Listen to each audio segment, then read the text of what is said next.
and welcome to Book Talk Sundays. I'm Melissa Ronning, and I'm a librarian here at the Huntington Beach Public Library. And I just want to start off and say how much we miss you. We're sorry that we can't have you here with us and give you these talks in person, but this is the next best thing. So here we go. I am here to talk to you about one of my favorite genres, and it's called novels in verse.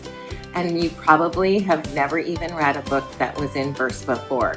But I'm going to get to that after I talk about this amazing book, which is called Undefeated.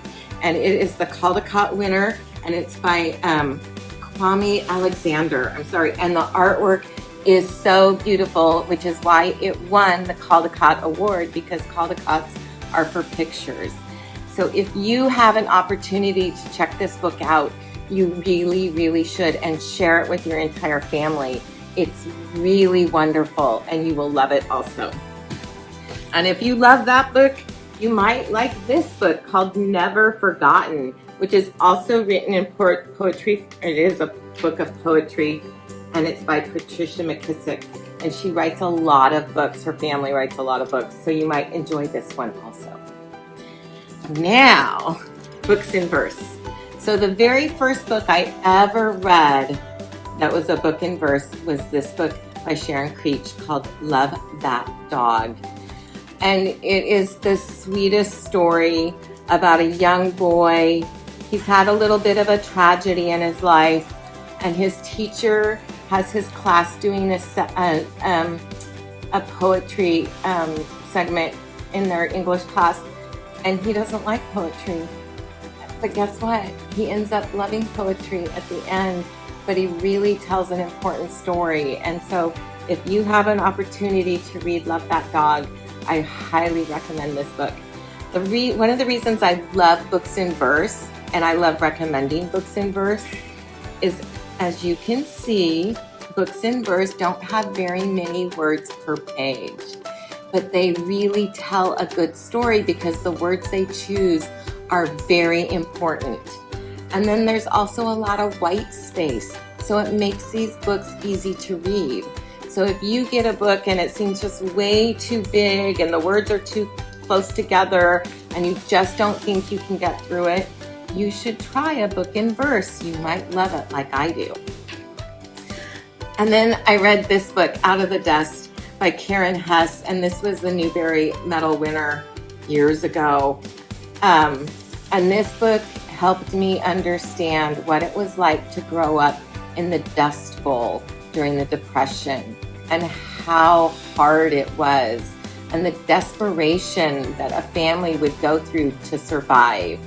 And so if you like to read about historical fiction and you don't have a lot of time to read, try Out of the Dust by Karen Hess.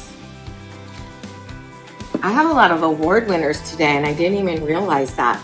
This book, Crossover by Kwame Alexander, won the Newbery Award several years ago, 2015.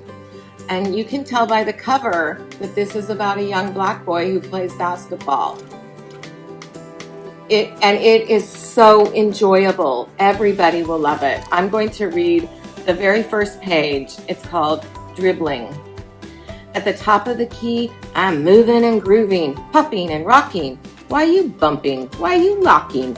Man, take this thumping. Be careful though, cause now I'm crunking, crisscrossing, flossing, flipping, and my dipping will leave you slipping on the floor. Will I swoop in to finish with a fierce finger roll, straight in the hole. Swoosh.